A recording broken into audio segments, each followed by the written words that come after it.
Hello everyone, आज के इस लेक्चर में हम देखेंगे characteristics of transmission line and कुछ इंपॉर्टेंट क्वेश्चन देखेंगे related to your steady state performance of transmission line. Right, तो स्टार्ट करते हैं भाई।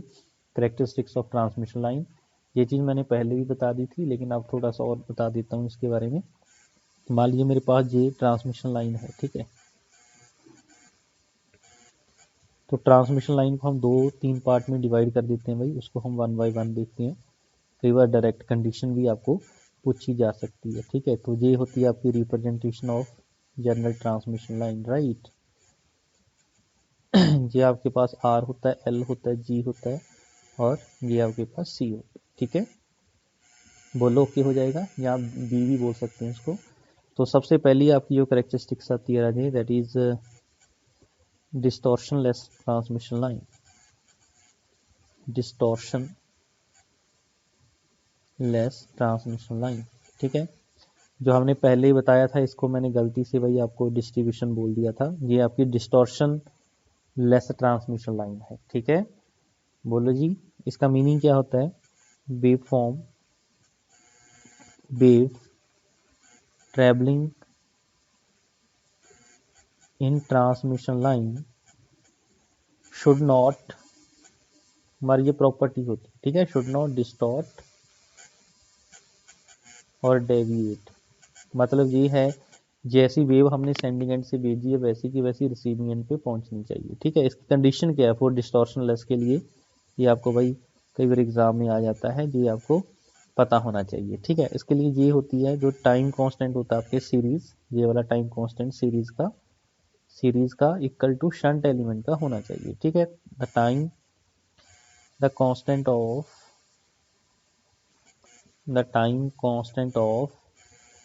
series element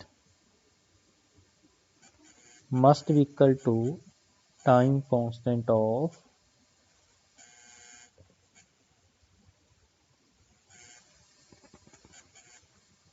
shunt element, ठीक है। इसका मतलब क्या हुआ? टाइम कांस्टेंट आपका series element L Y R होगा, ये आप क्लियर है।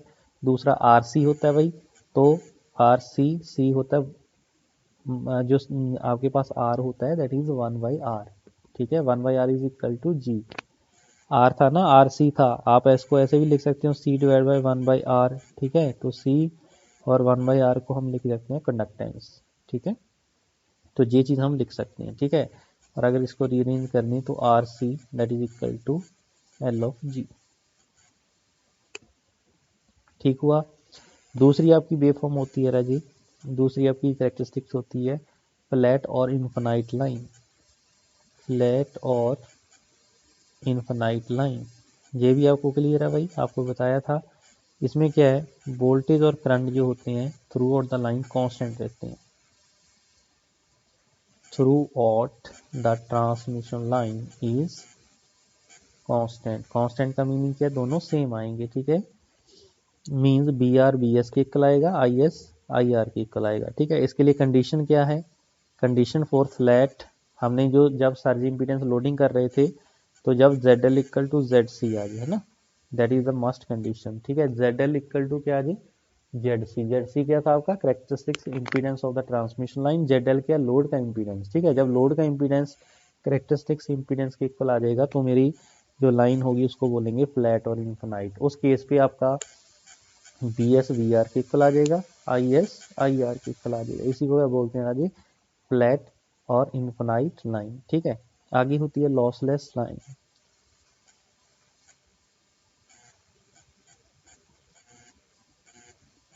लॉसलेस ट्रांसमिशन लाइन, इसके लिए क्या होता है, आपके पास आर और जी जितने भी आपके एक्टिव पावर कंजम्पशन एलिमेंट होते हैं, इनकी वैल्यू 0 होती है, ठीक है। 1 बाय 1 आपके लिए सारी चीज़ें इसके लिए निकालते हैं। सबसे पहले गामा निकालते हैं। गामा क्या था? प्रोपगेशन कांस्टेंट, ठीक है। तो गामा की वैल्यू आपको पता है भाई, जेड वाई अनरूट होता है, ठीक है जी। आगे R plus J omega L, जी आप ऑलरेडी कर चुके हो, ठीक है। जस्ट रिवीजन टाइप, और सभी पॉइंट एक जगह इकट्ठे हो जाए उस पर्पज से मैं आपको बता रहा हूँ, ठीक है। बोलो जी, तो आर और जी तो 0 है, तो जे क्या बचेगा? ओमेगा अनरूट एल और सी, ठीक है। और ये फर्दर आपके पास पता है आपको अल्फा प्लस जे बीटा होता है। इसका मतलब यहाँ पे बीटा की वैल्यू कितनी आ जाएगी, ओमेगा अंडरूट एल और सी, ठीक है। और अल्फा कितना होगा, जीरो। अल्फा जीरो का मतलब क्या है, नो अटेनुएशन, ठीक है, मीन्स मैग्नीट्यूड में कोई चेंज नहीं आएगा, ठीक है, सिर्फ और सिर्फ किस में आएगा, फेज शिफ्ट में आएगा। इसके यूनिट होते हैं रेडियन पर किलोमीटर, ठीक है जी। वोल्टेज की मैग्नीट्यूड और करंट की मैग्नीट्यूड आपकी फिक्स रहेगी, वो चेंज नहीं होगी, ठीक है। तो इसका सेकंड पार्ट देख लेते हैं, characteristics impedance.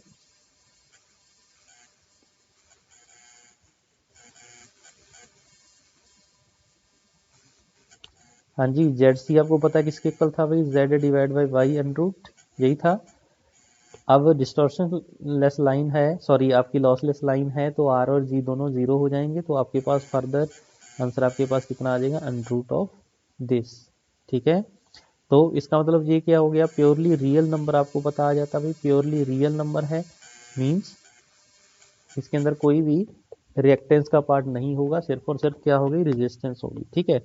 Z C equal to Z S, इसको हम बोल देते हैं राजेश सर्ज इम्पीडेंस, ठीक है। आपको पता है करेक्टरिस्टिक्स इम्पीडेंस ही आपका क्या हो जाता है, सर्ज इम्पीडेंस हो जाता है इन केस ऑफ, ठीक है, in case of lossless line, ठीक है। इसलिए यहाँ पे मैं अगर मेन डिफरेंस बताऊं तो जो जेड सी है वो डिफाइंड होता है फॉर एवरी ट्रांसमिशन लाइन, लेकिन जो सर्ज इम्पीडेंस होता है that is defined only for lossless transmission line, ठीक है, defined only for lossless transmission line, ठीक है। तो ये आपको भाई पता होना चाहिए। नेक्स्ट सुनिए, ठीक है, इसका मतलब जेड एस की वैल्यू कितनी आ गई, एल बाई सी आ गई। इट मीन ये प्योरली रेजिस्टिव है। प्योरली रेजिस्टिव का मीनिंग क्या रहा जी, आपके पास जो वोल्टेज और करंट है वो सेम फेज में होंगी, ठीक है। सेम फेज का मतलब क्या हुआ राजे, सेम फेज का मतलब ये हुआ कि आपके पास जो जो लो पावर फैक्टर है वो रेजिस्टिव की वजह से वो यूनिटी होगा, ठीक है, that is the meaning of this. Correct हुई इतनी बार। चलिए नेक्स्ट सुनते हैं भाई, पॉइंट नंबर इसका सी। तो सी में वेवलेंथ आपकी आ जाती है भाई, वेवलेंथ आपने बीटा निकाला था ना, बीटा किसके कलाया था, 2 पाई डिवाइड बाय लैम्डा, है ना। तो लैम्डा की वैल्यू कितनी आ जाएगी, 2 पाई डिवाइड बाय बीटा, ठीक है। और बीटा की वैल्यू यहाँ पे पुट कर देंगे, बीटा आपके पास है अंडरूट एल सी, ठीक है। इसका मतलब अगर मैं लैम्डा की बात करूँ 2 पाई डिवाइड बाई, हाँ जी, बीटा ओमेगा एल सी आया था ना, यहाँ पे देखिए, हाँ ओमेगा एल सी आया था, ठीक है। तो ओमेगा की वैल्यू पुट कर देते हैं 2 pi F underroot of L C, तो 2 पाई के साथ 2 पाई कैंसिल हो जाएगा, तो लैम्डा की वैल्यू कितनी आ जाएगी, 1 divide by F under root L into C. Okay हुआ यहाँ तक, ठीक है। फर्दर देखते हैं वेलोसिटी ऑफ प्रोपगेशन की अगर मैं बात करूं,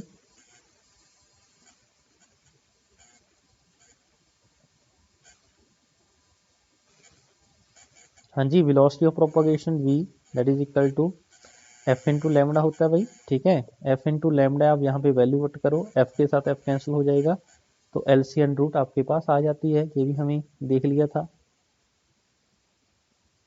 चलिए नेक्स्ट सुनिए, नेक्स्ट आपके पास इंपॉर्टेंट है ABCD parameter for long transmission line, ठीक है।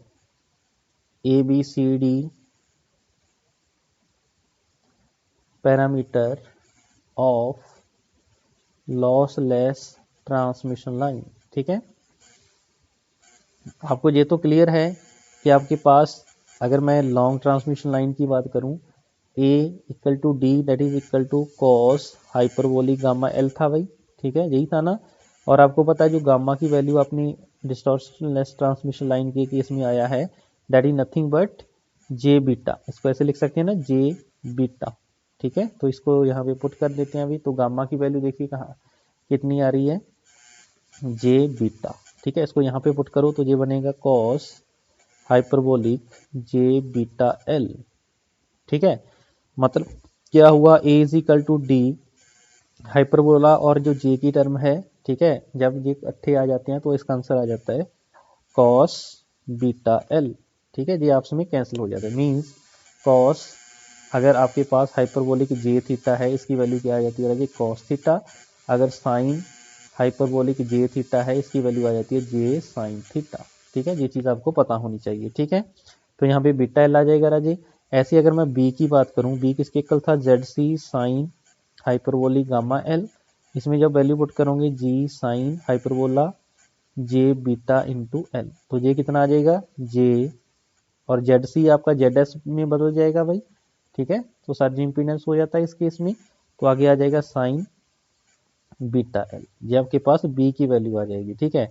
ऐसे ही आपके पास सी की वैल्यू आ जाएगी। सी की वैल्यू क्या थी, 1 divide by Z C sine hyperbolic gamma L, ठीक है। इसका मतलब ये आ जाएगा J divide by Z S sine beta L, ठीक है। तो इसका मतलब अगर मैं ए बी सी डी बात करूं, A B C D parameter की बात करूं, ठीक है, दैट इज इक्वल टू किसके इक्वल हो जाएगा राजे, cos beta L J Z S sine beta L, ठीक है, J divide by Z S sine beta L into cos of beta L, ठीक है। That is valid only for the lossless transmission line, ठीक है। लेकिन जो question आपके पास रहते हैं वो ज़्यादातर लॉसलेस ट्रांसमिशन लाइन के ही रहते हैं, इसलिए ये रिजल्ट आपका इंपॉर्टेंट हो जाता है, ठीक है जी।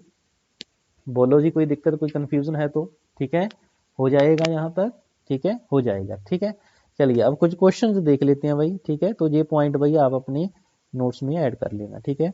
चल सुनिए क्वेश्चन देखिए, क्वेश्चन नंबर 1 है आपके पास, a single phase transmission line having impedance आपको गिवन है, supply a resistive load of 500 ampere at 300 volt, ठीक है। तो आपके पास ये V ऑफ R गिवन है।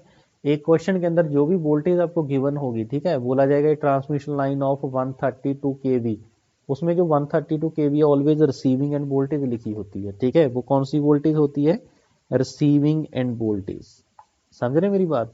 तो वो होगी मेरी रिसीविंग एंड वोल्टेज, ये चीज आपने याद रखनी है, ठीक है। कई बार कंफ्यूजन रहती है कि सेंडिंग एंड कौन सी है और रिसीविंग एंड कौन सी है, ठीक है जी। चलिए आपको ने क्या क्या कैलकुलेट करना है, sending end voltage and sending end current, sending end power factor, sending end active power and reactive power, voltage regulation, हर एक चीज कैलकुलेट करने को आ गई है ना। चलिए तो सबसे पहले अगर मैं ट्रांसमिशन लाइन की बात करूं, इसका इंपीडेंस मींस आपके पास ये चीज गिवन है, ठीक है, 0.1 प्लस, यहाँ पर ऐसे लिखिए, ये 0.1 गिवन है, ये 0.4 गिवन है, ये सेंडिंग एंड वोल्टेज हो गया, ये रिसीविंग एंड वोल्टेज हो गया, ठीक है।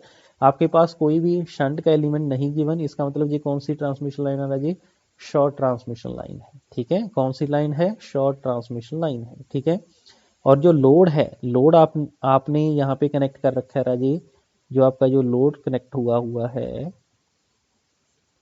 ठीक है, जिसकी जो वैल्यू है वो आपके पास 500 एम्पियर एंड 300 वोल्ट है, ठीक है। That is the meaning of this, ठीक है। इसको अगर मैं रेफरेंस ले लूँगा जी, रेफरेंस अगर इसको ले लेते हैं तो 300 एंगल ऑफ 0 डिग्री, करंट कितना आएगा 500 एंगल ऑफ 0 डिग्री, ठीक है। इसका मतलब क्या हुआ, दोनों में फेज डिफरेंस 0 है, इसका मतलब लोड जो का नेचर होगा वो कौन सा लगा होगा, यहाँ पे रेजिस्टिव लोड होगा, ठीक है। रेजिस्टिव लोड में ही आपका पावर फैक्टर क्या आएगा, यूनिटी आएगा, ठीक है। जब कोई भी चीज़ नहीं है, वैसे यहाँ पे गिवन भी है, ठीक है, रेजिस्टिव लोड है, रेजिस्टिव लोड है, इसका मतलब एंगल ऑटोमेटिकली दोनों का सेम हो जाएगा, ठीक है। सेम होने का मतलब इसको रेफरेंस ले लेंगे, मान लीजिए 0 डिग्री है, ठीक है, उसके विद रिस्पेक्ट टू हम VS का एंगल निकाल लेंगे, बोलो हो जाएगा, हो जाएगा जी। इसका मतलब ये हुआ, अगर मैं फर्स्ट केस की बात करूं, फर्स्ट केस में आपने सेंडिंग एंड वोल्टेज निकालना है और सेंडिंग एंड करंट निकालना है, ठीक है। VR की वैल्यू आपके पास गिवन है 300, IR की वैल्यू आपके पास गिवन है 500, ओके। तो अगर मैं सेंडिंग एंड वोल्टेज की बात करूं, V of S that is equal to, हाँ जी किसके इक्वल होता है भाई, A into VR plus B into IR, ठीक है। यहाँ पे नोट करने वाली बात सिर्फ यही है कि जो VR आपने लेनी है वो कौन सी लेनी है, पर फेस, ये भी कौन सा लेना है, पर फेस, और जो रिजल्ट आपके पास निकल कर आएगा राजे वो भी क्या आएगा, पर फेस, ठीक है। तो अगर मुझे VS लाइन टू लाइन चाहिए होगी तो हमें लास्ट में √3 ऑफ B फेज करना होगा, ठीक है। तो ये जनरल प्रोसीजर है, आपने डायरेक्टली यहाँ पे वो वाली वैल्यू नहीं रख देनी जिसके साथ आपके पास क्या हो जाए, आपकी मिस्टेक हो जाए, ठीक है। तो ऑलवेज हम पर फेज लेके चलेंगे, बस यही चीज़ आपकी इंपॉर्टेंट है, ठीक है। तो शॉर्ट ट्रांसमिशन लाइन है, शॉर्ट ट्रांसमिशन लाइन के लिए आपके पास क्या होते हैं पैरामीटर्स, 1Z01, ठीक है। जहाँ कुछ और होता है वो चेक कर लेना भाई, ठीक है। तो अगर मैं डायरेक्टली भी निकाल दूं तो डायरेक्टली कैसे निकालेंगे हम BS कैसे निकलेगा राजेश, जे वाली वोल्टेज प्लस यहाँ पे ड्रॉप, ठीक है। और यहाँ पे करंट कितना जा रहा है, I ऑफ S जा रहा है, ठीक है। और ये पे है I ऑफ R, ठीक है। इसका मतलब IS और IR तो दोनों सेम है राजेश, तो इसका मतलब जो तो मेरे को क्लियर हो गया, जो I ऑफ S है that is nothing but I of R, ठीक है। दैट इज इक्वल टू कितना भाई, 500 एंगल ऑफ 0 डिग्री, ठीक है। BS भी निकाल दें फिर, चलिए BS निकालते हैं। BS A की वैल्यू 1 है, मीन्स VR प्लस B की वैल्यू कितनी है राजेश, Z, ठीक है। B की वैल्यू कितनी है, Z, तो Z इंटू IR, ठीक है। तो V of S that is equal to, हाँ जी BR की वैल्यू कितनी है, बोलो जी कितनी गिवन है, 300 वोल्ट गिवन है ना, ठीक है। तो 300 वोल्ट है, तो यहाँ पे हम क्या लिखेंगे 300, अब तो लोड लगा हुआ है ना यहाँ पे, लोड ये तो सिंगल फेज के साथ ही कनेक्टेड होता है, ठीक है। तो यहाँ पे लिख देंगे 300 जितनी वोल्टेज आपको गिवन है, ठीक है। एंगल कितना है, 0 डिग्री, ठीक हुआ। प्लस Z की वैल्यू कितनी है राजेश, 0.1 प्लस J 0.4 इंटू क्या कर देंगे IR कितना है, 500 एंगल ऑफ 0 डिग्री, ठीक है। तो इसको हम सिंप्लीफाई कर लेंगे राजे, तो आपके पास जो रिजल्ट आएगा that is 403.11 angle of 29.74 degree, ठीक है। तो ये आपके पास क्या आ जाएगा राजे, V ऑफ S आ जाएगा, ठीक है। चलिए नेक्स्ट चलें, हाँ जी आपके पास क्योंकि transmission line single phase given थी इसीलिए मैंने यहाँ पे आपके पास डिवाइड बाय √3 नहीं किया, अगर 3 फेज होता तो हम यहाँ पे √3 कर देते, ठीक है, क्योंकि सिंगल फेज लोड आपके पास यहाँ पे कनेक्टेड है, ठीक है। जब 3 फेज की बात करेंगे हम तो वहाँ पे पर फेज वैल्यू ही लेंगे, ठीक है। यहाँ पे क्या था आपके पास, सिंगल फेज था, ठीक है, इसलिए मेरे पास जो सिंगल फेज होता है उसमें तो पर फेज ही होती है, ठीक है, वैल्यूज। चलिए पहला क्वेश्चन सॉल्व हुआ, BS आ गया और IS आपके पास आ गया कितना, 500 एंगल ऑफ 0 डिग्री, ठीक है। तो सेकंड क्वेश्चन में आपने क्या पूछा था, find sending end power factor. तो सेंडिंग एंड पावर फैक्टर क्या होगा, सेंडिंग एंड पावर फैक्टर, जो पावर फैक्टर होता है that is cos phi s, that is the angle between, अगर सेंडिंग एंड साइड है तो सेंडिंग एंड का वोल्टेज, सेंडिंग एंड का करंट, ठीक है। तो सेंडिंग एंड का वोल्टेज का जो एंगल है वो 29.74 है और करंट का कितना है 0, तो दोनों का डिफरेंस कितना आ जाएगा राजे, phi of S that is 29.74। इसका मतलब इस क्वेश्चन में cos ऑफ 29.74 करना है, ठीक है। तो करिए जल्दी से बताओ कितना आ रहा है इसका आंसर, हाँ जी cos 29.74 कर देते हैं भाई, cos 29.74 तो 0.86 आ जाएगा, 0.86, ठीक है, 0.86 आपके पास पावर फैक्टर आ जाएगा, ठीक है जी। बढ़े आगे, बोलो, और ये लैगिंग होगा राजी, ठीक है, क्योंकि सर्किट के अंदर सिर्फ और सिर्फ क्या है, इंडक्टिव, ठीक है, RL सर्किट है तो इंडक्टिव आएगा, ठीक है। बढ़े आगे तीसरे क्वेश्चन की तरफ, तीसरा क्वेश्चन क्या पूछ रहा है, sending end active and reactive power, ठीक है। तो आपको ये तो क्लियर है, अगर सेंडिंग एंड पूछा है तो इसका मतलब BS IS का कंजुगेट कर देंगे राजी, ठीक है। तो BS आपने निकाल रखी है ऊपर कितनी, 403.11 एंगल ऑफ 29.74 इंटू IS कितना है, बोलो जी 500 एंगल ऑफ 0 डिग्री, ठीक है। तो S की जो वैल्यू मेरे पास आ जाएगी दैट इज 17.5 प्लस J 9998, ठीक है, kV। इसका मतलब एक्टिव पावर की वैल्यू कितनी आ जाएगी, जो रियल पार्ट है इसका 7.5 किलोवाट और रिएक्टिव पावर कितनी आ जाएगी 99.98 kVAR, ठीक है।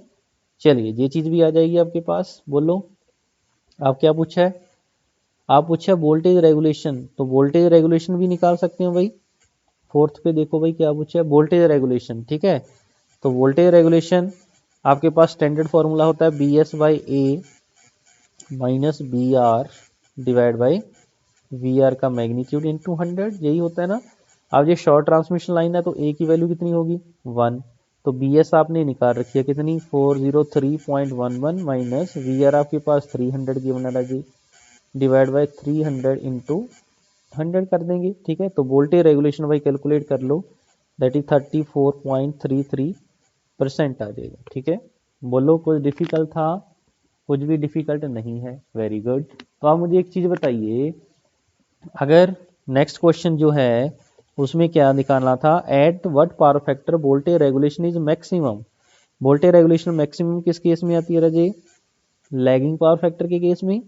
तो उस केस में आपका जो फाई आया था राजे, आप याद रख, अगर आपको होगा tan inverse X by R था। ठीक है, तो उसका मतलब tan इनवर्स x की वैल्यू कितनी गिवन है 0.4, r गिवन है 0.1। ठीक है, तो आंसर कितना आ जाएगा भाई 75.96 डिग्री।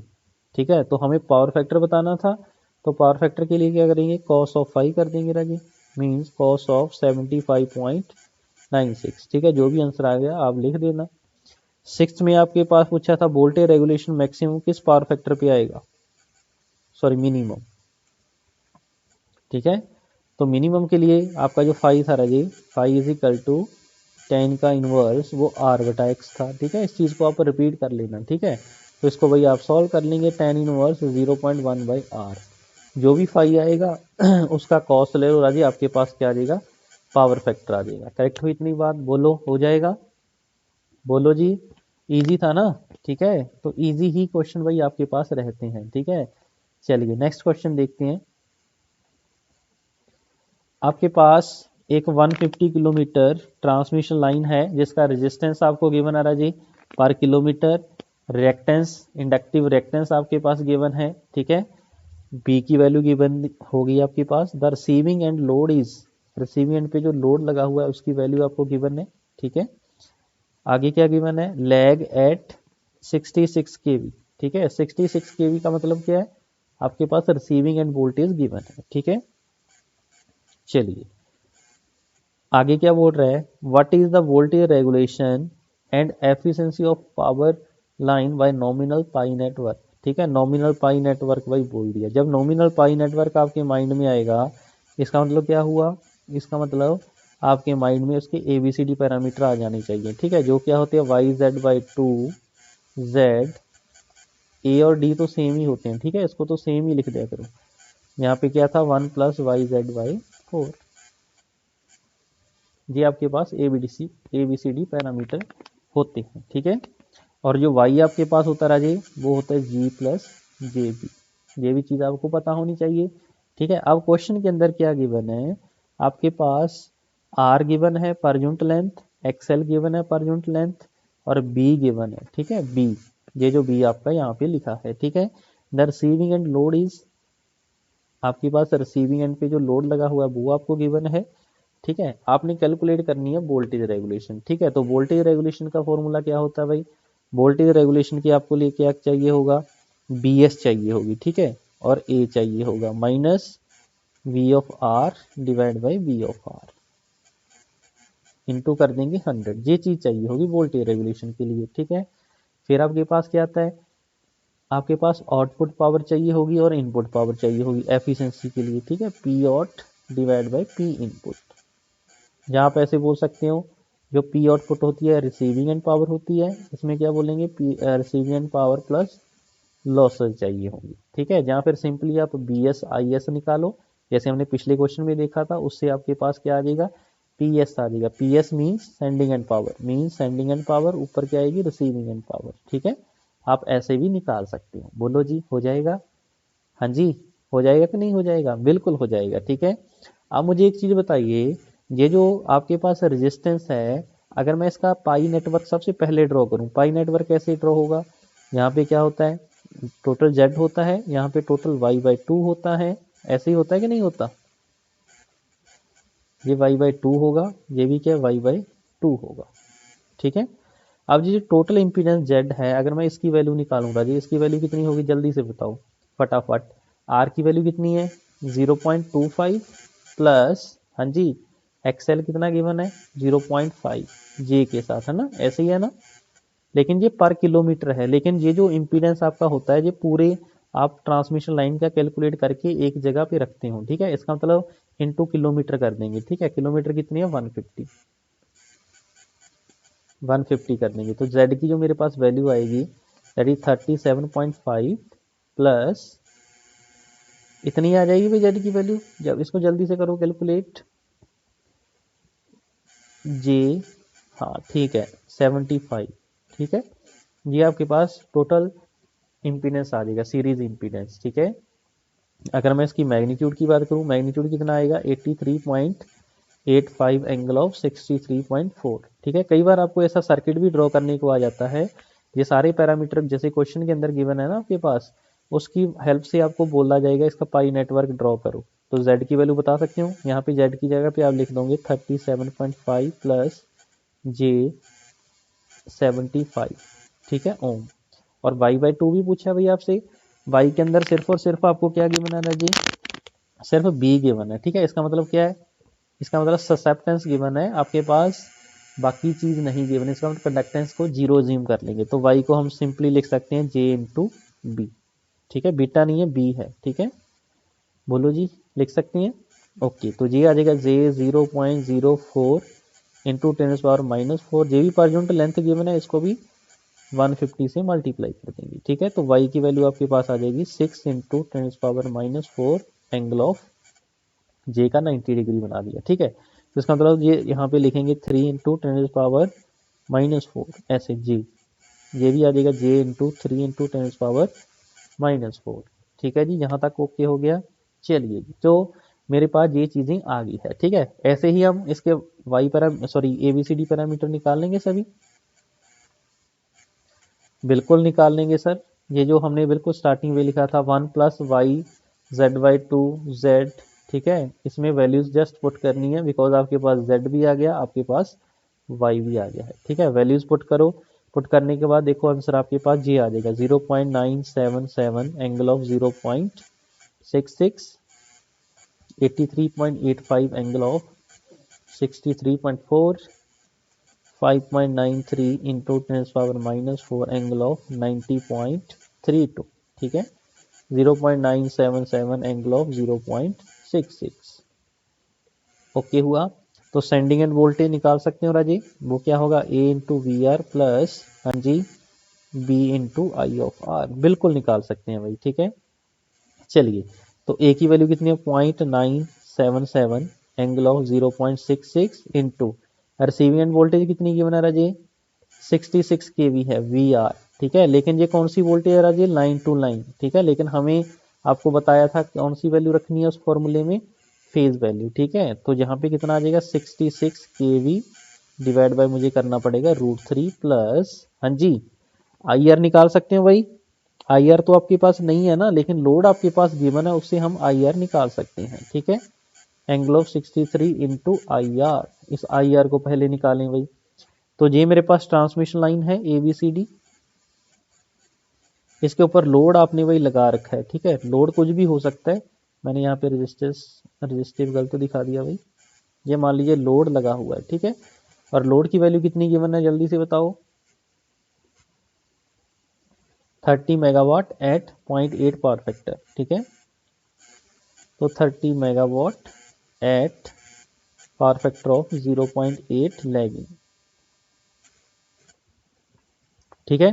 तो 3 फेज पावर निकाल लेते हैं भाई यहाँ से, P3 phase which is equal to 3 VR IR into cos phi, यही होता है ना।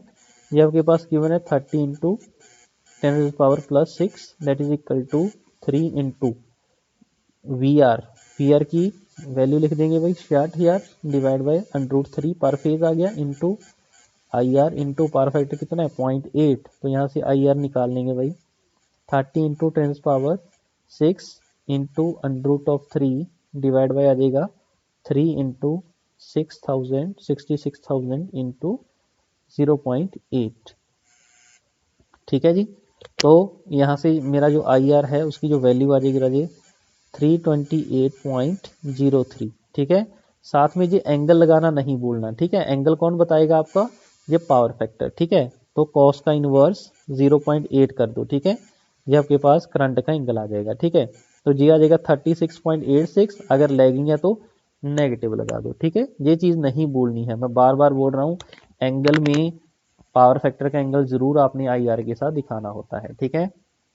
बोलो जी, हो जाएगा यहाँ तक, बोलो। बिल्कुल हो जाएगा। तो वी एस की वैल्यू हम यहाँ पे थे, आई आर की वैल्यू रखिए यहाँ पे, जो आपने यहाँ पे निकाला है, तो आपके पास आंसर आपके पास आ जाएगा, ठीक है। तो वी ऑफ एस आपके पास कितनी आ जाएगी राजे, चलो मैं ऊपर ही लिख देता हूँ भाई, आई आर की जगह पे हम वहाँ पे नेक्स्ट स्टेप में पुट कर देंगे 328.03 एंगल ऑफ -36.86, ठीक है। इन दोनों की मल्टीप्लीकेशन और डिवाइड कर देना, एंगल इसका ये बन जाएगा। इसके बाद इन दोनों की मल्टीप्लीकेशन कर दो भाई, ये जो एंगल आपस में जुड़ जाएंगे, ठीक है। फिर उसको रियल प्लस इमेजिनरी में रख दो, ठीक है। तो जब आप फर्दर इसको सिंप्लीफाई करेंगे तो वी एस की जो वैल्यू आ जाएगी दैट इज 63.12 एंगल ऑफ 11.23 केवी, ठीक है। जो आपके पास एग्जाम में क्वेश्चन आएगा उसमें कैलकुलेशन सिंपल होगी, ठीक है। ये मैंने जनरल क्वेश्चन सेलेक्ट किया है सो दैट आपके हर एक टाइप का क्वेश्चन इसके अंदर कवर हो जाए, ठीक है। चलिए, तो वी ऑफ एस आ गया। अब मुझे निकालना है सेंडिंग एंड की पावर, है ना। उसके लिए मुझे क्या करना पड़ेगा, उसके लिए मुझे आई एस भी निकालना पड़ेगा, ठीक है। तो आई एस भी निकाल दो फटाफट। आई एस क्या होगा, C V R plus D into I R, ठीक है। तो सी की वैल्यू जो आपके क्वेश्चन के अंदर है दैट इज 5.93 जो आपने निकाली थी, -4 एंगल कितना है इसका 90.32 into 66 K V divide by √3 plus 0.977 angle of 0.66 into I R कितना निकाला 32803 एंगल कितना है -36.86, ठीक है। तो इससे मैं आई एस निकाल सकता हूँ भाई। आई एस जैसे ही निकलेगा that is 307.57 angle of -32.81 ampere, ठीक है। तो इनपुट पावर कैसे निकलेगा, ये आई एस मेरा पर फेज निकल गया ना, ये जो बी एस है ये भी राजी पर फेज आ गया आपके पास। पर फेज कैसे आया, बिकॉज इसके अंदर जो वी आर आपने कौन सी ली, पर फेज वाली ली, ठीक है। तो इनपुट पावर सिंपली आप 3 से मल्टीप्लाई कर दो भाई, V S I S into cos phi S. तो सेंडिंग एंड पावर फैक्टर भी मुझे निकालना होगा, निकाल लेते हैं, वो तो सिंपल है भाई। आपके पास वोल्टेज का एंगल आपके पास आ गया है, मैं अलग कलर से दिखा देता हूँ। ये वोल्टेज का एंगल आ गया, ये करंट का आ गया, दोनों का डिफरेंस कर दो तो फाई एस आ जाएगा, ठीक है। तो फाई एस क्या होगा, angle between B S into I S. चलिए, हाँ जी, कितनी है 3 इंटू बी एस की मैग्नीट्यूड 63.12 इंटू आई एस का मैग्नीट्यूड 307.53 कॉस, हाँ जी, एंगल कितना आएगा, बोलो जी 11.23 माइनस कर दो करंट का एंगल -32.81 है भाई वो, ये दोनों ऐड हो जाएंगे, ठीक है। ऐड होने के बाद जब आप इसको सिंप्लीफाई करोगे तो इनपुट पावर आपके पास आ जाएगी 41.58 मेगावाट, ठीक है। इनपुट पावर आ गया। अब आउटपुट पावर पी आउट आपको क्वेश्चन के अंदर ही गिवन है भाई, दैट इज 30 मेगावाट, ठीक है। ये 30 मेगावाट गिवन है, ठीक है। तो आप निकाल सकते हैं भाई एफिशिएंसी। एफिशिएंसी क्या आ जाएगी, बोलो, P output divide by P input into 100। हाँ जी, पी आउट कितना है 30 डिवाइड बाई 41.58 इंटू 100, ठीक है। जो भी परसेंटेज आएगी आप यहाँ पे लिख देना, ठीक है। और क्या पूछा था भाई, वोल्टेज रेगुलेशन पूछा था। वोल्टेज रेगुलेशन तो अब इजी हो गया भाई। वोल्टेज रेगुलेशन का हमने फॉर्मूला कहाँ पे लिखा था, नहीं लिखा, कोई बात नहीं। तो वोल्टेज रेगुलेशन तो आपका सिंपल होता है, बी एस का मैग्नीट्यूड डिवाइड बाई ए का magnitude minus V R magnitude divide by V R magnitude into 100, ठीक है। तो वी एस आपने निकाल लिया भाई कितना 63.12। अब यहाँ पे आप चाहे लाइन टू लाइन रख लो चाहे फेज टू फेज रख लो, ठीक है, वो आपकी इच्छा है, ठीक है। लेकिन ये जो 63.12 आपने निकाला है ये फेज टू फेज है, ठीक है। या तो आप ऐसा करिए उसको √3 से मल्टीप्लाई कर दो, ठीक है, डिवाइड बाई ए। अब लाइन वोल्टेज हो गया आपके पास, ठीक है। ए की वैल्यू कितनी आई थी रजे, ए इज इक्वल टू 0.977 0.9 77, ठीक है, माइनस वी आर कितना गिवन है, 66 केवी गिवन है, ठीक है, डिवाइड बाय कितना हो जाएगा, बोलो,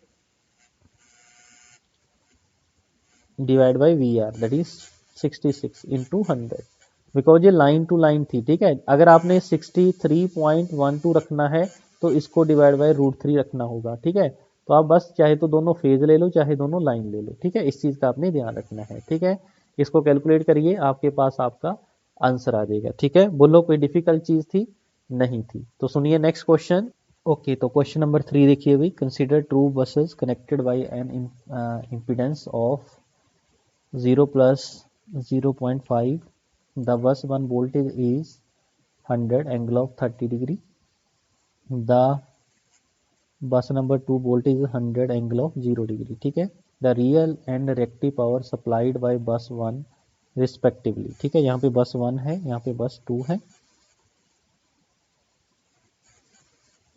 ये 2 है, ठीक है, और बस 1 पे जो वोल्टेज आ रही है आपके पास गिवन है 100 एंगल ऑफ 30 डिग्री, और यहाँ पे जो गिवन है 100 एंगल ऑफ 0 डिग्री, ठीक है, बीच में क्या आपके पास रिएक्टेंस गिवन है, ठीक है, जे 0.5, ठीक है, तो आपने ये चीज बतानी है, the real and reactive power supplied by बस नंबर 1 मींस PS1, ठीक है, एक्टिव पावर और रिएक्टिव पावर दोनों निकालनी है, ठीक है, PS क्या होगा, V1 magnitude V2 magnitude divide by x magnitude into sine angle between them, angle दोनों के बिटवीन कितना है 30 डिग्री, V1 कितना है 100 इंटू 100, रेक्टेंस कितना रहा जी 0.5 इंटू साइन 30 डिग्री, ठीक है, तो साइन 30 डिग्री की वैल्यू बताओ जल्दी से कितनी होगी, बोलो जी साइन 30 डिग्री कितना होगा, अरे नहीं पता तो कैलकुलेट कर लो भाई, साइन 30 डिग्री 0.5 होता है, ठीक है, याद रखना इस चीज़ को, ठीक है, इसकी वैल्यू कितनी होगी 0.5, जल्दी से वैल्यू पुट करो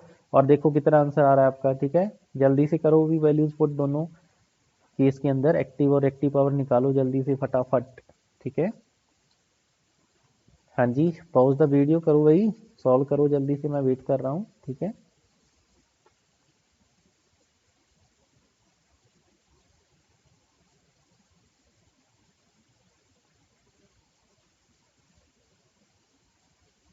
तो सेंडिंग एंड वाली एक्टिव और रिएक्टिव पावर जो आपको बताए थे उसका आपने यहाँ पे यूज करना है, ठीक है, करिए सॉल्व, फिर मैं देखता हूँ, ठीक है,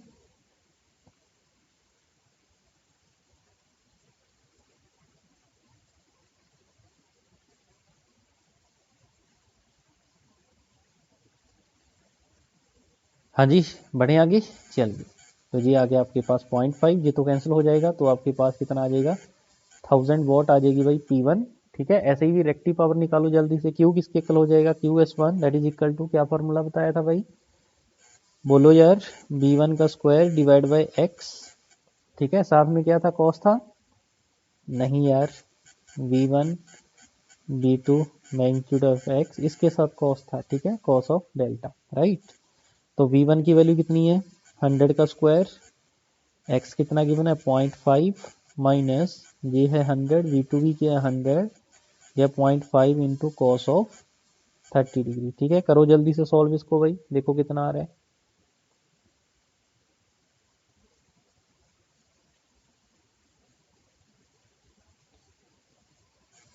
कैलकुलेशन भी नहीं कर रहे भाई आप तो, ठीक है, तो ये आ जाएगा इंटू 0.3 कितना होता है 0.866, ठीक है, जल्दी से इसको सिंप्लीफाई करो, करो भी सिंप्लीफाई इसको जल्दी से फटाफट, हाँ जी करें सॉल्व, ठीक है, 268 BAR आ जाएगा, ठीक है, तो QS1 आपके पास रेक्टिफाइड सप्लाइड बाय बस नंबर 1 दैट इज 268 VAR, ठीक है जी, चलिए ये सिंपल क्वेश्चन था भाई, नेक्स्ट क्वेश्चन देखते हैं, at no load 3 phase 50 hertz lossless transmission line है भाई, has a sending end and receiving end voltage BS आपको गिवन है 400 kV, V of R given है राजे 420 kV, ठीक है, और क्या गिवन है, लॉसलेस ट्रांसमिशन लाइन है, मींस R इक्वल टू 0 है, ठीक है, velocity of travelling wave to V velocity of light V of C, इसका मतलब 3 इंटू 10⁻8 गिवन है भाई, ठीक है, the length of the line अच्छा, आपने लेंथ कैलकुलेट करनी है अभी इसके अंदर, ठीक है। तो 400 kV है, मींस आपके पास लॉन्ग ट्रांसमिशन लाइन है। अगर मैं वोल्टेज के विद रिस्पेक्ट टू देखूं, ठीक है, तो वोल्टेज के अगर विद रिस्पेक्ट टू आप देखें तो लॉसलेस लाइन है। लॉसलेस लाइन के लिए एबीसीडी पैरामीटर मैंने आपको वही निकाल के दिए थे, ठीक है। कितने आए थे एबीसीडी पैरामीटर? जे आए थे, ठीक है। Cos beta L J S sine beta L J Z S sine beta L cos B R, ठीक है।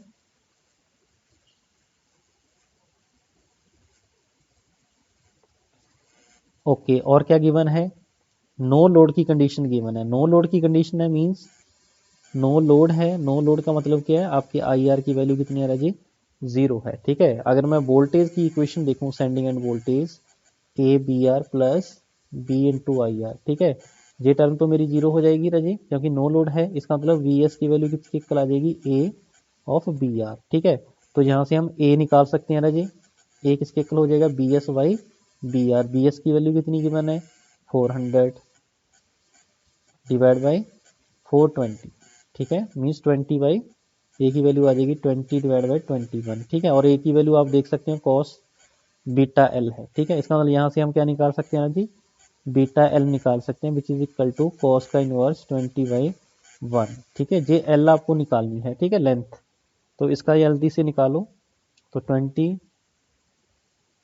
डिवाइड बाई 21, जो भी आंसर आएगा इसका कॉस इनवर्स निकाल लेंगे, ठीक है।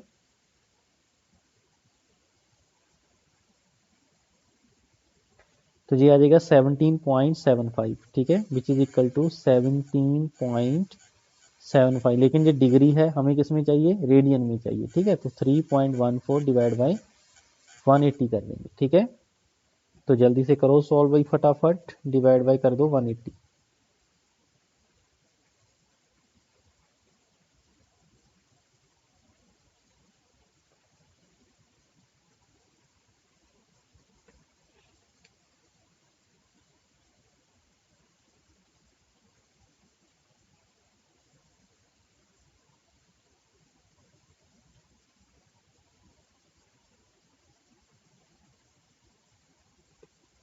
तो इसका आंसर आ जाएगा भाई आपके पास 11147 डिवाइड बाई 3600, ठीक है। तो बीटा एल की वैल्यू आपके पास आ जाएगी। अब मुझे बीटा की वैल्यू निकालनी होगी, ठीक है। वेलोसिटी आपके पास गिवन है, तो वेलोसिटी से आप कुछ अंदाजा लगा सकते हो भाई। जो वेलोसिटी होगी V of C that is F into lambda होता है भाई, ये चीज़ तो क्लियर है। और लैमडा की वैल्यू आपके पास पता होती है भाई। लैमडा क्या होता है? 2 पाई डिवाइड बाई बीटा होता है कि नहीं होता? बिल्कुल होता है। तो बन गई बात भाई हमारी। तो यहाँ से हम बीटा निकाल लेंगे। बीटा किसके इक्वल हो जाएगा भाई? जल्दी से बताओ। Beta is equal to 2 pi F divide by V हो जाएगा, ठीक है। तो 2 पाई इंटू फ्रीक्वेंसी देखो 50 गिवन है या कुछ और गिवन है? 50 हर्ट्स गिवन है, ठीक है। तो यहाँ पे हम पुट कर देंगे 50, 2 पाई 50 और डिवाइड बाई कितना हो जाएगा? 3 इंटू 10⁸, ठीक है। तो इसको सिंप्लीफाई जैसे ही करेंगे आंसर आ जाएगा 1.047 इंटू 10⁻⁻6, ठीक है। तो इस बीटा को हम बीटा एल में पुट कर देते हैं भाई। तो कहने का मतलब ये है, जो आपकी लेंथ होगी दैट इज इक्वल टू, जो आपके पास रिजल्ट आया था, इसको 1 डिवाइड बाई बीटा कर देंगे। मीन्स आपके पास जो आंसर आ जाएगा लास्ट पे दैट इज इक्वल टू 1 को डिवाइड करना, मीन 10⁻6 ऊपर चला जाएगा, नीचे बचेगा 1.047, ठीक है। जब आप पूरे को सिंप्लीफाई करोगे तो आपका अप्रोक्सीमेट आंसर जी आ जाएगा, ठीक है। तो लेंथ ऑफ द लाइन कितनी आ जाएगी राजे? 295.9 किलोमीटर।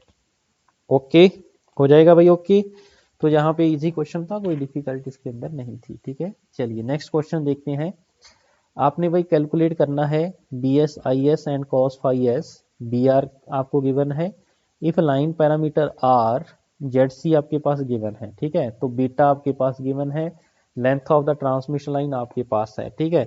तो डिफरेंट केसेस आपके पास, दो केसेस हैं, उन दोनों केसेस के लिए आपने कैलकुलेट करना है, ठीक है। तो करें भाई कैलकुलेट, बोलो। चलिए जी, तो इसका सोल्यूशन देखते हैं। पहले ए पॉइंट के लिए देखते हैं। जब जेड एल मेरे पास क्या है? 200 ओम, ठीक है। जो चीज़ गिवन है ना जी वो पहले लिखो जल्दी से। गिवन मेरे पास है voltage receiving end 100 angle of 0 degree.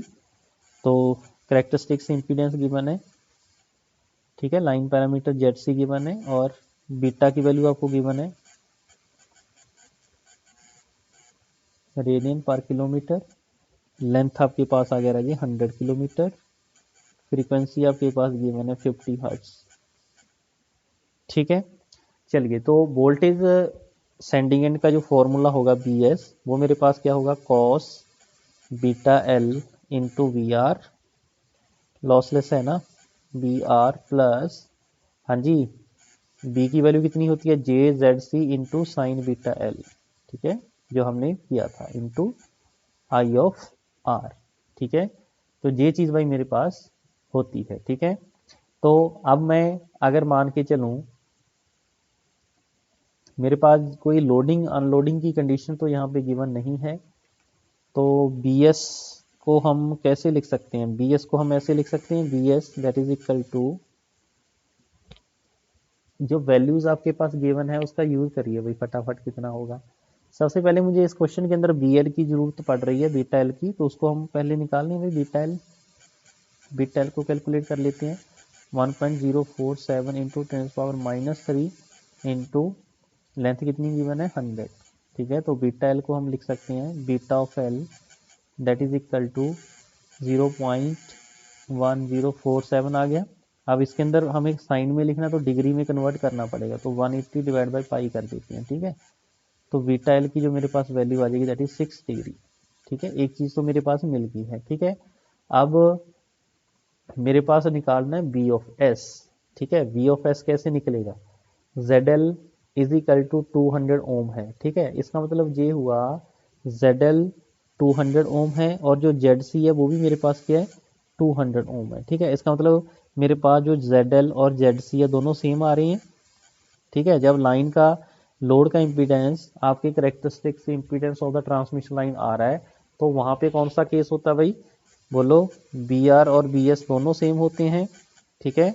और जो IS है वो IR के इक्वल हो जाता है, ठीक है। ये आप ऑलरेडी जानते हो बिकॉज सर्ज इम्पीडेंस लोडिंग में आप ऑलरेडी देख चुके हो, ठीक है। और जो पावर फैक्टर होगा आपका वो भी क्या हो जाएगा राजी, यूनिटी, क्योंकि लोड आपके पास क्या होगा रेजिस्टिव होगा, ठीक है, ZS के इक्वल हो जाएगा ना। तो इसका मतलब क्या हुआ, मेरा क्वेश्चन तो बहुत ईजी बन जाएगा भाई, ठीक है। तो इसका मतलब ये हुआ जो मेरे पास B ऑफ S आएगी that is nothing but magnitude of VR, ठीक है। और VR की वैल्यू आपके पास गिवन है कितनी 100, तो यहाँ पे 100 आ जाएगा, ठीक है। और IS की अगर मैं बात करूँ, IS किसके इक्वल होगा राजे, बोलो जल्दी से, IS is equal to I of R, ठीक है। और IR की वैल्यू कितनी है, IR की वैल्यू आप निकाल लो राजे, लोड है आपके पास, ये लोड था ना, लोड के क्रॉस ZL आपके पास 200 गिवन है, ठीक है। और वोल्टेज आपके पास कितनी गिवन है 100, देखिए ऐसी है ना, ZL 200 है और वोल्टेज 100 गिवन है, ठीक है। तो 100 डिवाइड बाई 200 कर देना तो आंसर कितना आ जाएगा 0.5, ठीक है। तो 0.5 हो जाएगा, ठीक है। और अगर मैं एंगल की बात करूं, सेंडिंग एंड वोल्टेज अगर मुझे एंगल चाहिए होगा तो उस केस में हम क्या करेंगे, बोलो जल्दी से, उस केस में हम देखिए क्या करेंगे, ठीक है। तो मुझे एक चीज़ बताइए, यहाँ पे जो सेंडिंग एंड वोल्टेज है उसकी इक्वेशन तो ये आ रही है मेरे पास, ठीक है। और इसी इक्वेशन का मैं यहाँ पे यूज़ कर लेता हूँ, VS इज इक्वल टू, हाँ जी, cos of beta L VR plus J ZC sine into beta L into I of R, ठीक है। इस इक्वेशन का यूज़ करके क्या मैं एंगल निकाल सकता हूँ, मेरे ख्याल से तो नहीं निकलेगा, ठीक है। फिर इसका एंगल निकालने के लिए मुझे क्या करना पड़ेगा, जल्दी से बताओ भाई फटाफट। तो इसके लिए मैं इसका यूज़ कैसे करूं सो दैट मेरे पास एंगल आ जाए, ठीक है। तो एंगल निकालने के लिए सोचो भाई, जरा आप भी थोड़ा सा दिमाग लगाइए।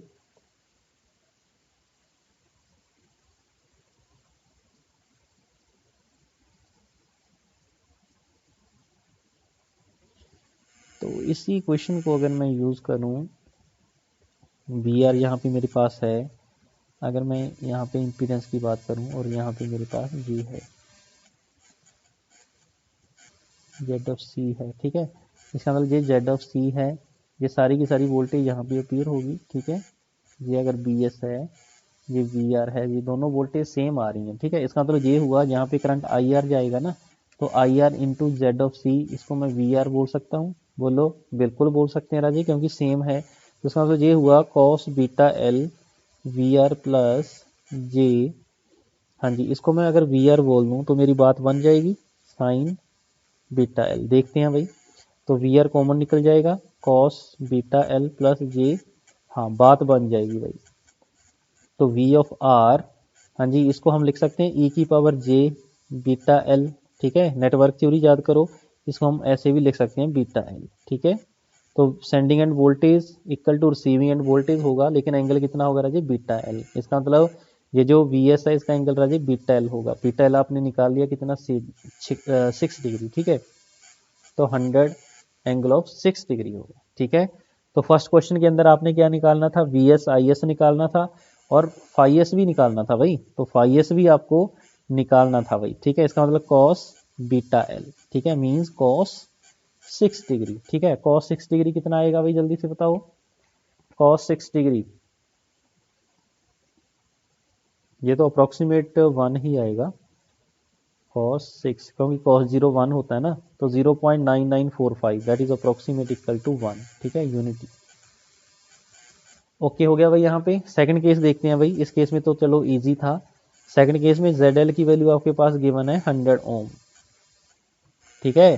तो जब ZL इक्वल टू ZC था उस केस में मेरे पास जो पावर फैक्टर कैसा आया, यूनिटी आया, ठीक है।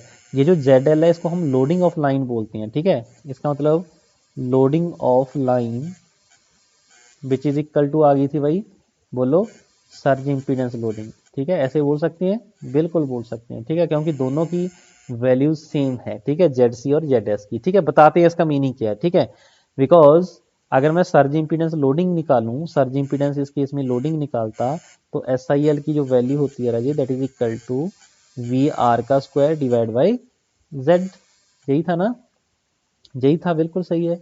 ZC था ना करेक्टरिस्टिक्स इम्पीडेंस मीन ZS, ठीक है। तो SIL की वैल्यू J आई थी, ठीक है। इसका मतलब ये हुआ, अगर मैं इम्पीडेंस ZS की बात करूं, ZS को हम ZL बोल सकते हैं, या आप लाइन बोल लो, लाइन की ऐसी इतनी होगी, और जो आपके पास मेरे पास लोड के साथ अगर मैं देखूं वो भी सेम ही आएगी, क्योंकि ZL और ZC दोनों सेम है, ठीक है। इसका मतलब सर्ज इम्पीडेंस लोडिंग और लोडिंग ऑफ लाइन दोनों सेम है। उस केस में जो पावर फैक्टर आ रहा है जी मेरे पास, वो कितना आ रहा है, दैट इज यूनिटी, ठीक है। अब ZL जब 100 होगा उस केस में हम निकालते हैं क्या होगा, ठीक है।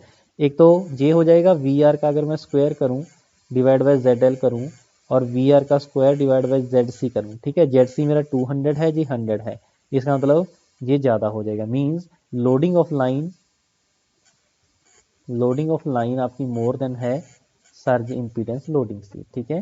तो इसका मतलब अगर मैं V ऑफ S निकालूं, इस केस में देखते हैं पावर फैक्टर क्या होगा, ठीक है। तो cos of beta L into VR plus J ZC sign beta L into I of R, ठीक है। तो VS की वैल्यू कितनी आ जाएगी राजी, cos of 6 degree into VR आपके पास 100 गिवन है, प्लस जे 100 गिवन थी ना आपके पास, ये देखो 100 गिवन है VR की वैल्यू, ठीक है। तो 100 आपके पास जे आ जाएगा, जे ZC कितना था जी, ZC बताओ जल्दी से, ZC की वैल्यू, ZC आपके पास 200 गिवन है ना, हाँ 200 गिवन है, मीन्स 200 इंटू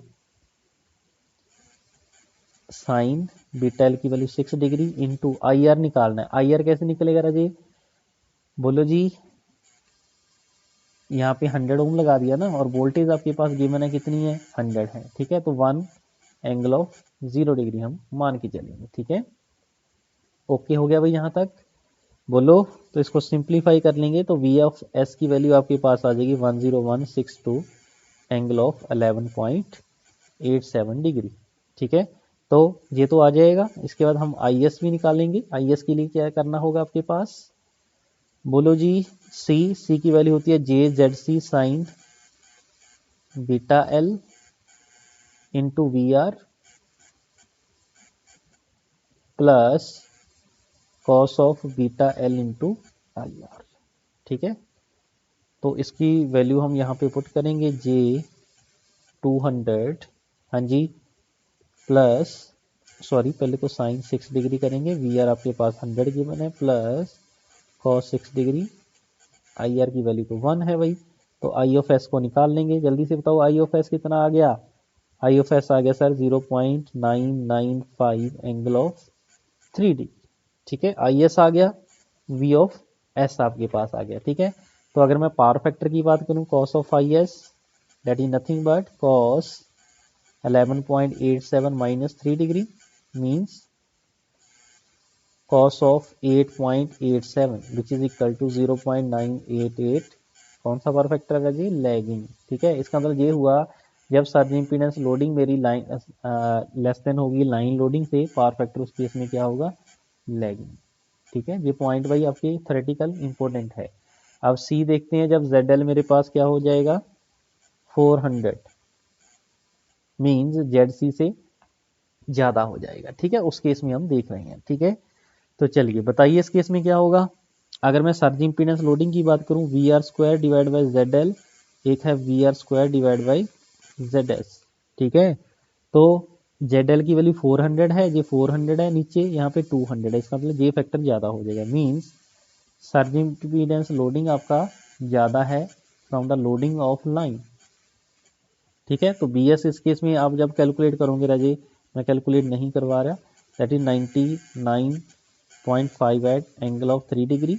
ऐसे ही जो आई ऑफ एस है दैट इज 0.25 एंगल ऑफ 11.4। ठीक है, तो आप इस केस में जब पावर फैक्टर की बात करोगे, पावर फैक्टर देखो करंट का ज़्यादा है as comparison to voltage, means power factor क्या होगा राजी, लीडिंग होगा। ठीक है, तो इस केस में पावर फैक्टर क्या आ जाएगा आपका, लीडिंग आ जाएगा। बोलो जी, ओके हुई इतनी बात।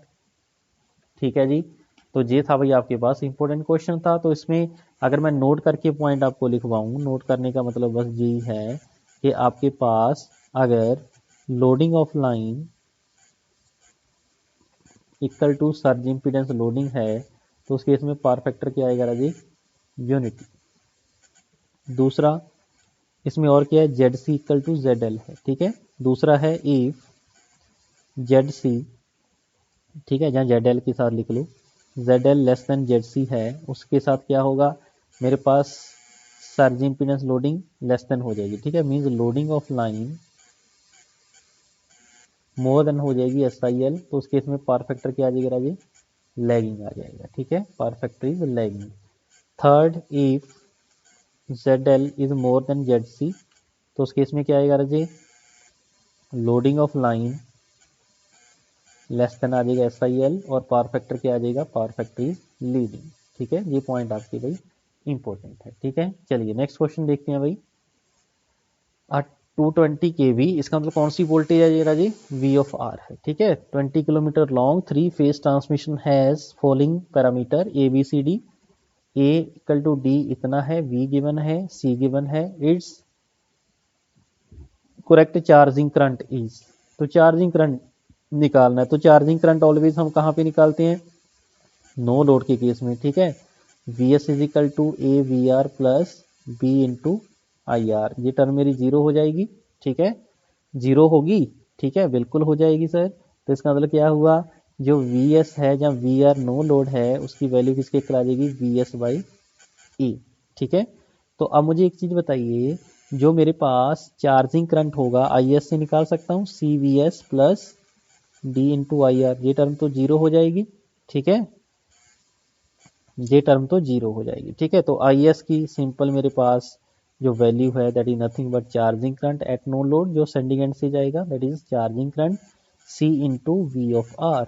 ठीक है, लेकिन जो वी आर है उसकी कौन सी वैल्यू लेंगे राजे, पर फेज, तो ये कौन सा करंट आ जाएगा, पर फेज वाला आ जाएगा। ठीक है, ओके हो जाएगा। तो सी की वैल्यू गिवन है आपके पास 0.5 इंटू टेन पावर -4, एंगल कितना है 90 degree, into voltage 220 divide by √3। ये तो सीधा क्वेश्चन था भाई। ठीक है, तो डायरेक्टली हम यहाँ पे लिख लेंगे भाई, बोलो 220 kV था ना, इंटू 10⁻3, मतलब जे 3 के साथ 3 कैंसिल हो जाएगा, यहाँ पे बच जाएगा -1 है ना, -1 बचेगा, उसके साथ जे 0 कैंसिल हो जाएगी। ठीक है, तो सिंपल 1/2 और 11, तो 11/√3 आ जाएगा भाई इसका आंसर। तो ठीक है, कैलकुलेट करने की जरूरत ही नहीं है, तो ऑप्शन ए। ठीक है, चलिए नेक्स्ट क्वेश्चन सुनिए। A generalized circuit constant of a 3-phase 220 kV rated voltage medium length transmission line, तो मीडियम ट्रांसमिशन लाइन है, इसके सभी पैरामीटर गिवन है भाई। If the load at receiving end is 50 megawatt, receiving end पे load आपका लगा हुआ है भाई 50 megawatt eight 220 kV with the power factor of 0.9 lagging, then magnitude of line sending and voltage, तो बी ऐसा निकालनी मेरा जी। तो A of B R plus B into I R निकालना है। सबसे पहले आई आर निकालो, तो पावर जो गिवन है that is 50 into 10⁻6 which is equal to, हाँ जी, √3 of 220 divide by √3 kV, sorry यहाँ पे लाइन टू लाइन वोल्टेज ही लेंगे, इनटू करंट जो आपने निकालना है receiving end, power factor is 0.9। तो आई आर की वैल्यू कितनी हो जाएगी राजे, जल्दी से बताओ। That is 50 into 10⁻6 divide by √3 into 220 into के वी का पावर 3 इंटू 0.9। करो जल्दी से कैलकुलेट, देखो कितना आ रहा है। 10 की पावर 3 के साथ 3 गया, ठीक है। यहाँ पे 10 की पावर 3 बचेगा, 0 के साथ 0 गई, ठीक है। तो जल्दी से करो कैलकुलेट, डिवाइड बाय कर दो इसको 22 के साथ, डिवाइड बाय करो 0.9 के साथ, डिवाइड बाय करो 1.73 के साथ, ठीक है।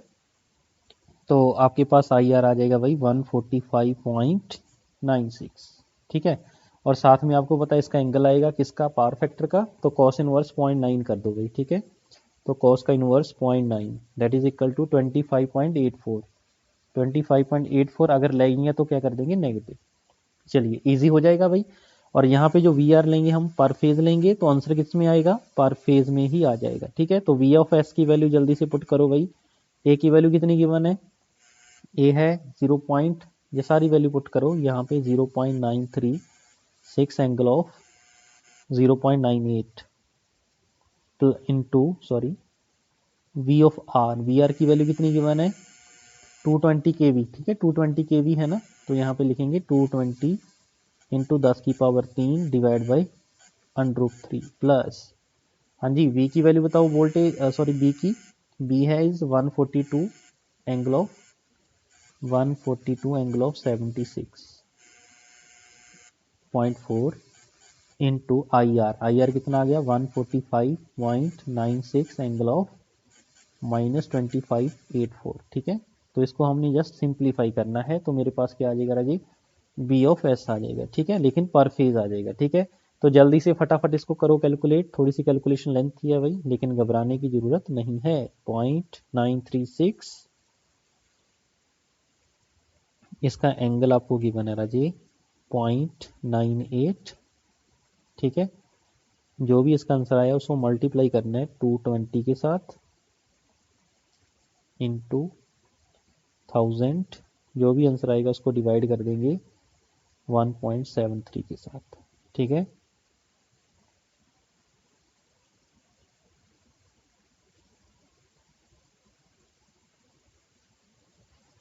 तो फर्स्ट पार्ट का जो आंसर आ जाएगा 119028.9 एंगल ऑफ 0.95 प्लस, इसको भी सिंप्लीफाई करो भी जल्दी से, 142 एंगल कितना है 76.4, इसको मल्टीप्लाई करना है 145.96 एंगल ऑफ -25.84, ठीक है। इसको कॉम्प्लेक्स फॉर्म में लिख लेते हैं, तो जी आ जाएगा राजी 226.32 एंगल ऑफ 50.56, ठीक है।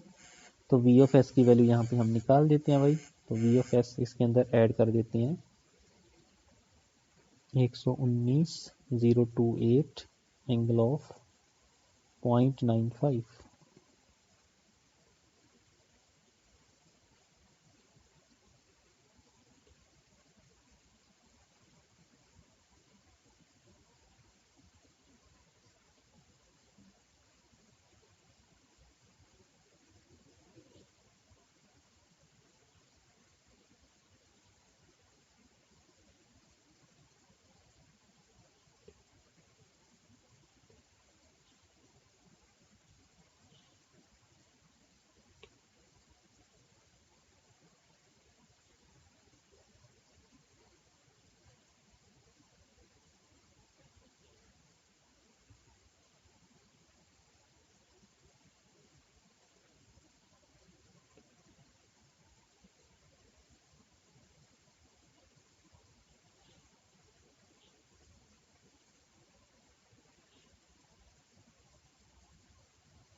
तो बी एस आपके पास आएगा 13396.41 एंगल ऑफ 7.74 डिग्री। ठीक है, तो के वी में अगर बात करें तो 133.39 एंगल ऑफ 7.74 के वी। ठीक है, ये कौन सी वैल्यू आ गई, इसकी फेज वैल्यू आ गई राजी, लेकिन हमें चाहिए लाइन टू लाइन। ठीक है, लाइन टू लाइन के लिए √3 of P of S, magnitude ही पूछा आपने, तो जस्ट आप इसको √3 से मल्टीप्लाई कर देना है। ठीक है, इंटू 133.39। ठीक है, तो आंसर आपके पास आ जाएगा 230.764 kV। ठीक है, तो देख लो भाई कौन सी ऑप्शन आपकी मैच कर रही है। ठीक है, तो 230 वोल्ट 230.76। ठीक है, ऑप्शन सी आपके पास आ जाएगा। ठीक है, तो सेंडिंग एंड वोल्टेज आपकी ये चीज़ आ जाएगी। ठीक है, बस इस क्वेश्चन को करवाने का सिर्फ एक ही वे था कि यहाँ पे आपने फेज वैल्यू यूज करनी है। ठीक है, चलिए बढ़े आगे। नेक्स्ट क्वेश्चन देखिए, for a 400 kilometre long transmission line series impedance given है, शंट एडमिटेंस गिवन है, the magnitude of series impedance of the equivalent pi circuit is. तो भाई लॉन्ग ट्रांसमिशन लाइन है, तो इसका इक्विवेलेंट पाई सर्किट आपको मैंने बताया था अभी कैसे बनता है।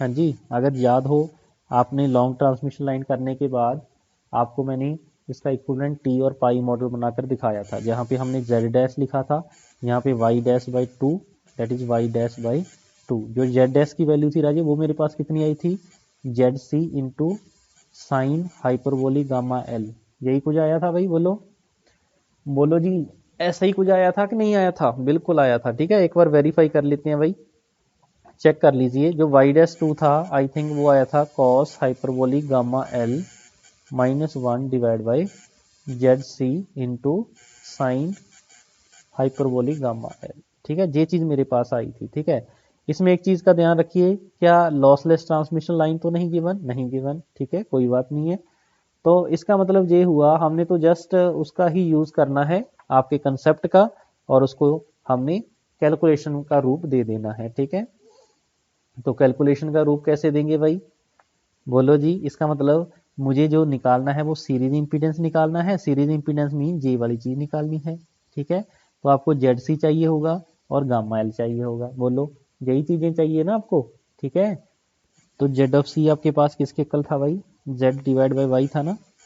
ठीक है, तो जेड आपके पास गिवन है कितना, जे 0.5 डिवाइड बाई वाई की वैल्यू कितनी गिवन है, ये 5 इंटू 10⁻⁻6। ठीक है, इस पूरे का अंडर। ठीक है, तो इसको सॉल्व करिए जल्दी से, 0.5 डिवाइड बाई 5 इंटू 10⁻6 कर दो भाई, इसका अंडर रूट, तो ये आ जाएगा आपके पास 316.227 ओम। ठीक है, तो जेड सी आ गया। अब मुझे क्या चाहिए, गामा एल, तो गामा एल कैसे निकालेंगे, गामा इंटू एल, गामा की वैल्यू क्या होती है, वाई जेड का under root into length L, तो जेड की वैल्यू गिवन है 0.5 इंटू जे 5 इंटू 10⁻⁻6, इसका अंडर रूट कर देंगे। लेंथ कितनी गिवन है भाई, 400 किलोमीटर है।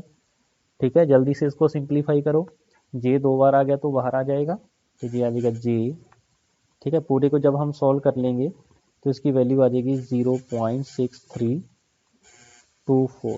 ठीक है, लेकिन ये किस में आएगा राजे, रेडियन में आएगा। ठीक है, लेकिन हमें जो जेड डैश चाहिए वो साइन के अंदर है। ठीक है, साइन के अंदर चाहिए तो मुझे बोलो इसको डिग्री में कन्वर्ट करना पड़ेगा। डिग्री में कन्वर्ट करने के लिए 180 डिवाइड बाई 3.14 कर देंगे, तो गामा ऑफ एल की जो मेरे पास वैल्यू आने वाली है that is equal to J 36.24 degree.